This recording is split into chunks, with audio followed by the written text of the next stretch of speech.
So as I keep on recording these stories for you, I keep on remembering little nuggets that I thought were pretty funny.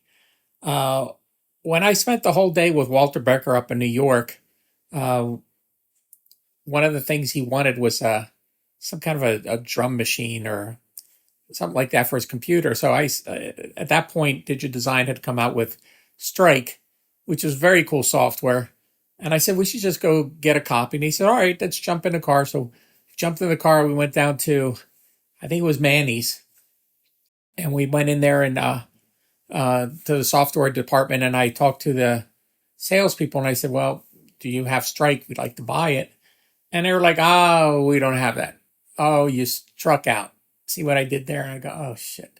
Well, then I said, well, do you have any kind of a drum software? They had Native Instruments Battery. So Walter said, okay, let's just get that.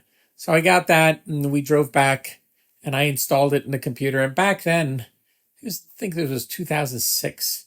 I was at his apartment in New York, and the internet connection was really slow. So when I installed the software into the update it, I mean, it took over an hour or so. So we were talking while this was going on, and he didn't really know much about Native Instruments. And I said, they make really great sample libraries.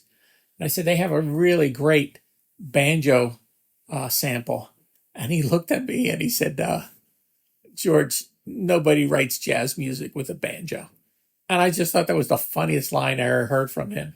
So, but we did it. But after I installed it, the battery software, and I tried to trigger it within Pro Tools, there was such a latency from when you triggered it to when it played. I was like, oh my God. And I'm dealing with a Steely Dan guy who, like, a tiny fraction of a hair moving an audio file made all the difference to those guys. And we're trying to trigger it, and it's way off. And I thought that was kind of funny. But the banjo comment, nobody writes jazz with a banjo. That stuck in my mind.